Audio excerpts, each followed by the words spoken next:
Fox News Prime Time, I'm Jesse Waters. The justice system did its job today in Kenosha. After 25 long hours of deliberation, the jury finally delivered a verdict in the case of Kyle Rittenhouse. To the fifth count of the information gauge Rose courts, we the jury find the defendant, Kyle H. Rittenhouse, not guilty. Members of the jury, are these your unanimous verdicts? Is there anyone who does not agree with the verdicts as read? Not guilty on all charges. Inside the courtroom, happy tears from Kyle Rittenhouse and his family. But outside the courthouse was another story. Protesters angry at the verdict. Jacob Blake's family wasting no time playing the race card. You know his ideology. They talk about harming African Americans, they talk about harming minorities, and he acted it out. Now you tell us why he got a free ride. His bail money was raised by the Proud Boys, the Ku Klux Klan, the Nazis, the skinheads. Are they plugged up in this courtroom? Do we know the history of this judge? Already been racist as hell to these people in Kenosha for many years. The angry mob didn't get its way. So, time to blame the judge, who's a Democrat. Time to blame racism. Kyle didn't shoot anybody black. And this reaction isn't just coming from protesters outside the courthouse, no. Prominent leftists around the country are losing their minds over the verdict. Congresswoman Cori Bush tweeting, "This system isn't built to hold white supremacists accountable. It's why black and brown folks are brutalized and put in cages while white supremacist murderers walk free." The pinheads at MSNBC chimed in saying, Kyle Rittenhouse trial was designed to protect white conservatives who kill. And then you have this lady. We saw similar outcomes with Emmett Till. We've seen similar outcomes with lynch mobs. There is a distinct pattern in this country and in this criminal legal system that will allow, protect, and defend in particular white men who will defend white supremacy and the culture of white supremacy that permeates this entire country. And let's be clear, this judge, as Paul pointed out earlier, was brazen in the way that he put his thumb on this scale. He rubbed our noses in the fact that he could do whatever he wanted and basically dared us to do anything about it. He wanted us to be very clear that he would stop at nothing to defend this blueprint for white supremacist vigilantism. It's his idiocy.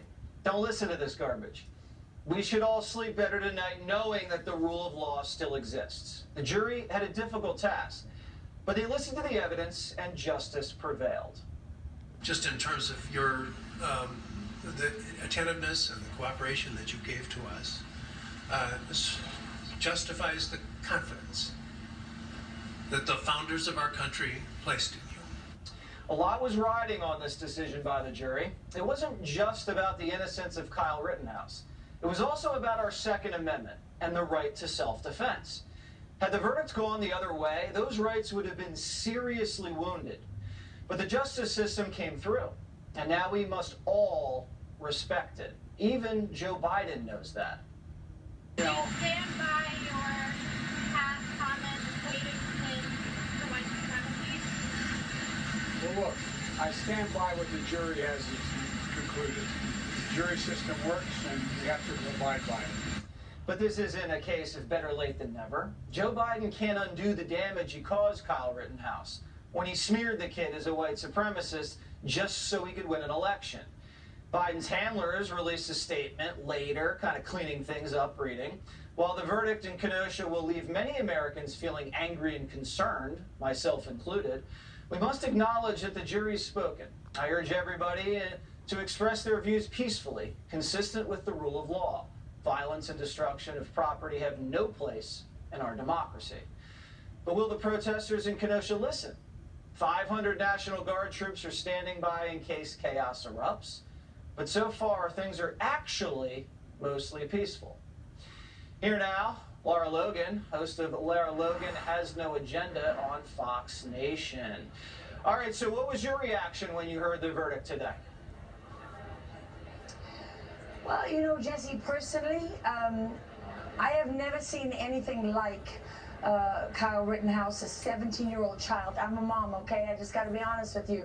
I'm a mama bear, and when I see that child who literally collapsed, and I think about what has been done to him, it fills me with a great sense of relief, and that the justice system of the United States of America still belongs to we the people. It still stands for everything it ever stood for. And, you know, they want us to give up on these institutions, from the FBI to the DOJ to the media. And this is a signal to every single American. If you stopped watching the news, start watching again. If you stopped engaging with politics because you couldn't take it anymore, engage. If you gave up faith in the justice system, and you need to re-engage, because they want you to give up. Giving up is surrender. And Kyle Rittenhouse should never, ever have been charged. The entire case was built on lies. The media should be held accountable for their role in this. And you know, I would urge every young journalist out there, every investigative journalist, every American, to look at what that person you interviewed, and you played the clip, when he talked about the history of Kyle Rittenhouse. What was he talking about? You know what he was talking about? The history of the Rittenhouse family, who go back to the very founding roots of the United States of America. We as journalists need to start asking, was Kyle Rittenhouse targeted? Was there a reason they went after this 17-year-old? Was there a reason they had their narrative already prepped and ready to go? Americans did not vote for this. Even if they voted for Democrats, they did not vote for this. This is a unifying issue for the country. There are the lunatics that you played, some of them on TV. They're deranged, they're desperate, and they're exposed. And you know what? They're failing. Kyle Rittenhouse justice was served for him. You know what else? The American Teachers Association, they backed down from calling parents white supremacists, didn't they? Nobody's been able to stop John Durham. He's marching forward. And you know what? They haven't been able to stop all the investigations into vote fraud. There are Republicans who are going to be coming forward offering to have their elections investigated, even when they won, because we understand that the principles are worth fighting for. And what unites this country, what unites every American, is so much stronger than anything that divides us. We will not let them tear us apart. We will not let them burn this country to the ground. And we, the people, will not submit. Not now, not tomorrow, not ever. Lara Logan shot out of a cannon just now. Sounds like you got a lot of fans behind you. Thank you so much for coming on Prime Time. Actually, they're here for you, Jesse. I'm sure they are. Thank you so much. Tell them I said hello. Also here tonight, Victor Davis Hanson, Senior Fellow at the Hoover Institution. So, really, it was mob justice. That's what the left wanted, VDH, and they didn't get it. They wanted Kyle to take a beating. He didn't take a beating, so they had to make an example out of him, and they weren't able to do that because they couldn't interfere with the court system. They couldn't interfere with the judge. They couldn't control the jury, and now they're panicked because they didn't get the result they wanted. What does this mean? Yeah, it's very strange. I mean, he should have never, you went over the lies the last month, Jesse, and he should never have been arrested, and he should never have been indicted, he should never have been put on trial, and the trial should not have continued given the abuses. So that demands this question, what was the prosecution doing? I mean, it was the most inept, farcical prosecution anybody's ever seen. Pointing a gun at the jury, claiming that a defendant who's being chased by a mob should take a beating, having two sets of videos. I could go on and on. So it almost says, well, maybe they knew that they had no case and they were going to be so inept or so stupid that it would be thrown out and they get off the hook. And then the responsibility was fobbed on the judge. And the judge admitted that he was worried about the pressures outside the courtroom, and he threatened to almost declare a mistrial, and he warned them, but then he didn't take an action, so he fobbed it off on the jury. And then the jury, everybody thought, this is an open and shut, they're not going to let this farce continue. Then they spent hours and days deliberating while all of these pundits said, it's going to be a hung jury, it might be a conviction, because they didn't want to come out with the obvious quick conviction, which the evidence, I think, demanded. And so, in a way, every person put the responsibility for the continuance of this farce on the next party in line in succession, and finally the sheer absurdity of it made a acquittal absolutely essential. And then we end up, what was it all about, Jesse? It was Michael Brown, it was Covington Kids, it was Trayvon Market, it was one of these psychodramas that the left searches through all day, 7 days a week, so that they can leverage it to advance an agenda that otherwise has no support without never let a crisis melodramatics. This is different this time, and you're right. This was manufactured to propel Joe Biden into the White House and I tear down the white supremacy in this country, whatever that means. But like they have done in the past with other cases similar to this, race-based shootings, this is not going to propel that agenda forward. The American people saw this trial. They saw it live. They saw the videos. They heard the witness testimony. They heard from the actual defendant, and they saw how the media was misinforming them in real time, almost live for the first time, sensing the misinformation flowing over their face. And the jury made the right call. And I don't see how this galvanizes the left-wing agenda at all. I think it really sets it back very far. No, you're absolutely right. This was Juicy Smollett on steroids. But the difference is that this is in succession, and people are getting tired. They're sick of it. And after the Virginia elections and this popular backlash against the woke, people have had enough. And I think that the left has no idea of the anger they have unleashed. And people are sick of it because this was such a farce. Yeah. And so contrary to the whole system of American justice. In its very indictment and arrest, that people are going to say, we have no choice. The system is unsustainable if we go down that trajectory, whether it's the border or whatever's going on with the Biden administration. And this is an exemplar of what they're doing to our country, and we can't let it continue. So I think they created their own destruction coming up in a year in the midterms and beyond. I think you're right about that. Victor Davis Hanson, thanks for coming on the show. Thank you. Now we have to remember that when the shooting took place in Kenosha, we were in the middle of this heated presidential race, and Joe Biden took full advantage of the situation. He wasted no time smearing Kyle Rittenhouse as a white supremacist just to score political points. But this is what Donald Trump said about it at the time. Listen carefully.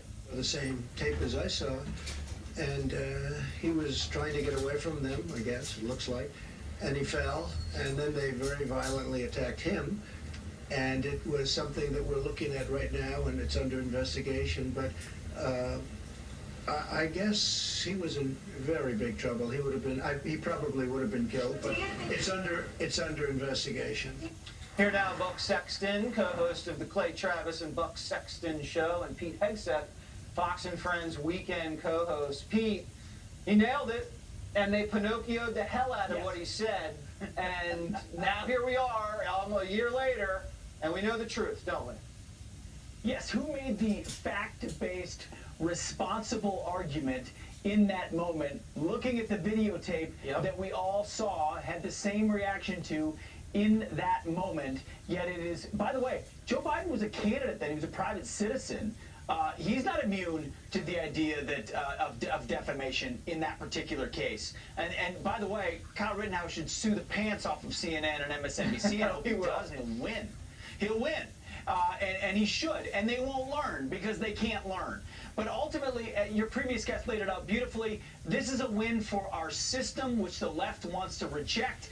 Listen, it was ancient Athens that gave us the jury. It was the 12 disciples that gave us 12. Western civilization is beautiful because the people decide, not the elites. And that's exactly what happened here. It's beautiful. Yeah, you heard that lunatic earlier, Buck, railing the judge because the judge was in the control of his own courtroom. The media can't handle a judge being in control. They have to be in control, and they're now losing control.